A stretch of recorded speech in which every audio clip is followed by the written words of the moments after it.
there fellow guitarists, welcome to today's tutorial. In this lesson we're going to be covering one of what is probably the most difficult techniques on guitar to truly understand and truly master, and that's a descending legato, or in other terms a pull-off. It's probably one of the most misunderstood and poorly executed techniques that there is on the guitar. The reason is a lot of people just don't really know the mechanics behind it. Let's take a look at what those are exactly. A pull-off is this. When you play the first note and then you play a lower sounding note straight after, but without using your picking hand again. So all of the action is actually taking place here. It's the exact opposite of a hammer-on or an ascending legato. The difficulty with the descending legato is quite often people lose the sound of the second note that's created. So you might get this kind of thing. That second note is really faint. You can't really hear it properly. And that's caused by one thing and one thing only, and it means you're just not quite using the right mechanics to create the second note. The idea is to create a note that sounds just as strong as the first note. And that's done by pulling down and across the string actually. So what we're doing is this. I'm actually going across the string. I'm not just lifting off. So if you have a look here,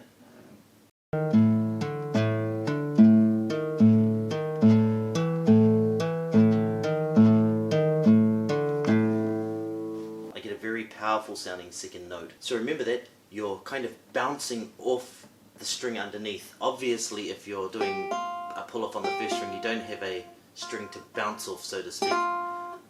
But the idea is to fill your finger up with energy, down and then release. If you're playing legatos on, let's say, the G string, or any string for that matter that has a string beneath it, you can use the energy contained within the string and beneath to help bounce your finger back. So I'm actually using the string underneath as like a trampoline, and it helps bounce my finger back into position.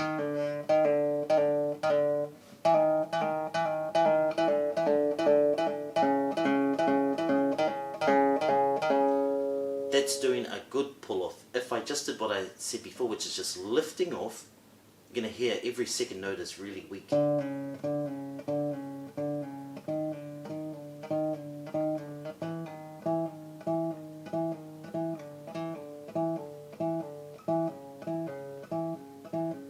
You can still hear it, but it's nowhere near as clear as this.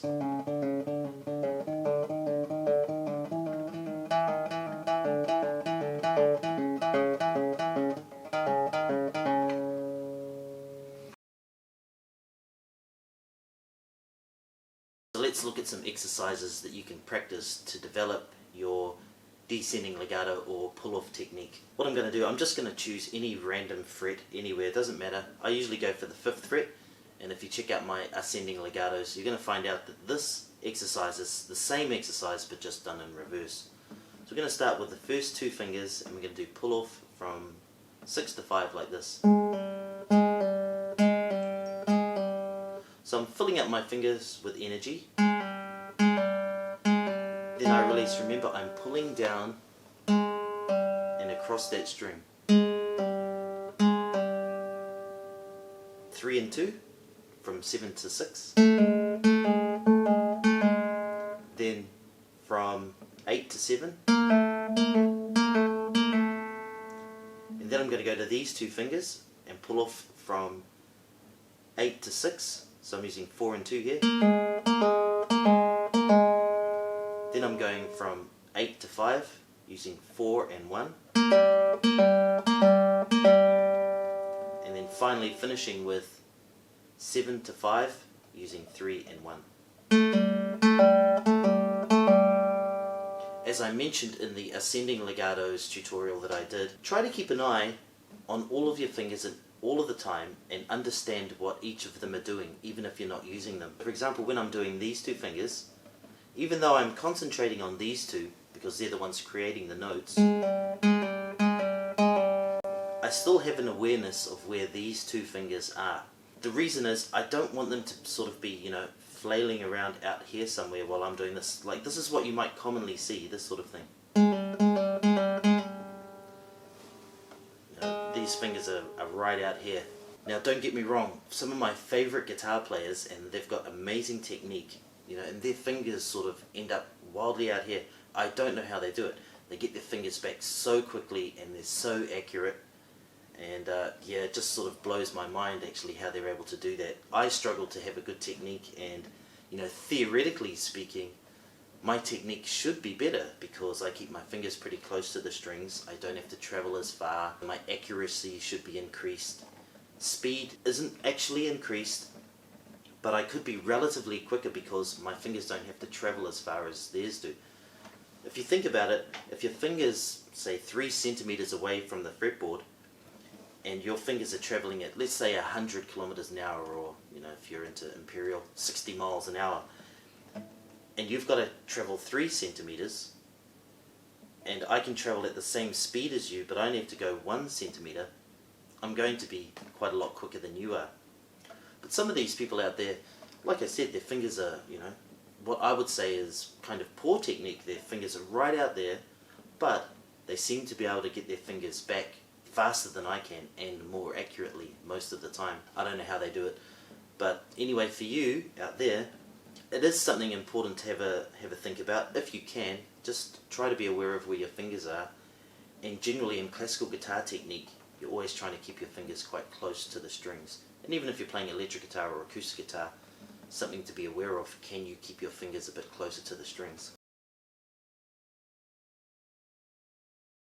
There's 2 ways to do this exercise. One is to keep all of your fingers on even after you've used them. For example, when I'm doing this, when I move to these 2 fingers, this finger's still on. And when I move to these 2, both of these are still on. When I move to these 2, this one's still there.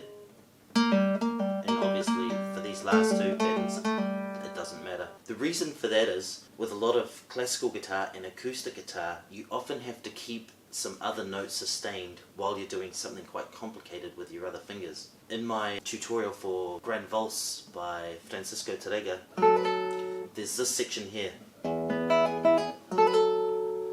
You'll see there, I have to do something quite complicated. In a lot of electric guitar styles, you don't have that. You just have, you know, you're doing something, and it's just one note and you're doing hammers and pull-offs like this. But in classical guitar, you're going to find you might have to do multiple other notes while something else is happening. In that example, I'm having to hold an F sharp in the bass, and I'm having to do a hammer and pull-off combination, and still sustain that note through the whole passage.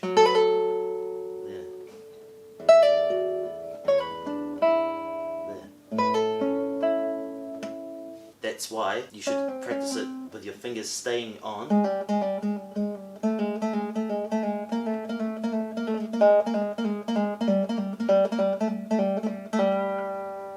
The next one, take your fingers off. You're going to do this. And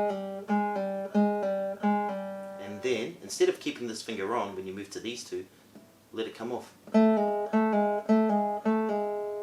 then when you move to these 2, keep these 2 off. Remember, as I said before, try to keep an awareness of where these 2 fingers are, even though you're focusing on these 2.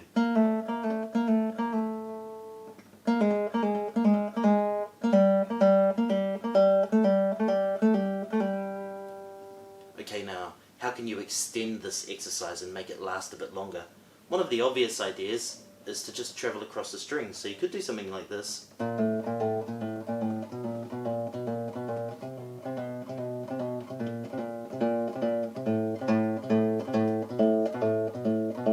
Then to the next string.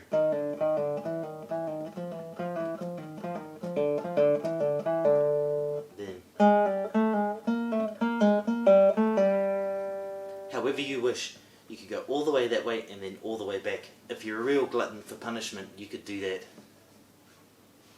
You know, like that. Perhaps that's your ultimate warm-up routine. You travel all the way down and then across. Or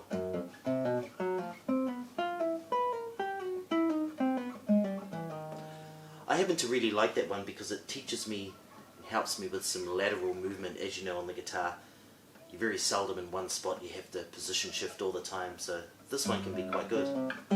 I'm just sort of making like an inverted pyramid shape, and of course you could start here as well. Let's say with the fourth finger.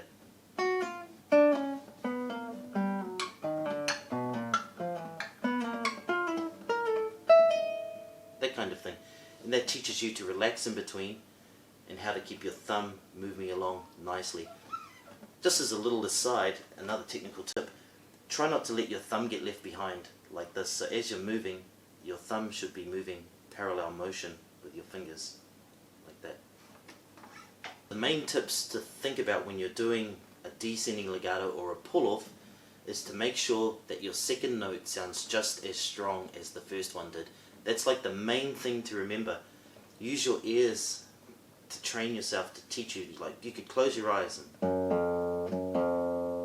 listen to the sounds that you're creating, particularly that second note. Your first note's always going to sound okay, but really the idea of this is to make sure that second note is sounding just as strong as the first one. Not this. So you've got your lift off, which is incorrect. You've got a pull off, which is correct, going down across the string and bouncing up and off the string beneath. There is a wonderful book called Pumping Nylon by Scott Tennant. He's got a series of those out now, and he explains how to do a pull off really, really well. I think it's one of the best explained ways to do a pull off of all. Even if you're an electric guitar player, you can benefit from that book. If you think my explanation is not clear enough, I suggest you purchase that book. There's a link on my website you can just click on that and you can buy his book directly from there, and I get a little bit of a kickback from that as well. If you've enjoyed this lesson, please hit that like button and also subscribe to my channel if you're finding some value in these videos. I upload a technical tips video every week and also a full note-by-note tutorial with matching tabs and sheet music every week as well. And in those tutorials I teach you how to play the pieces like exactly note for note. So you don't need to read music, you don't even need to read tabs. You can just follow along with me and you can learn it absolutely note by note. If you want to follow me on Instagram and Facebook, make sure you click on that link below, and you can follow me and see all the stuff that I'm doing around the world. As you know, have fun and let's play this.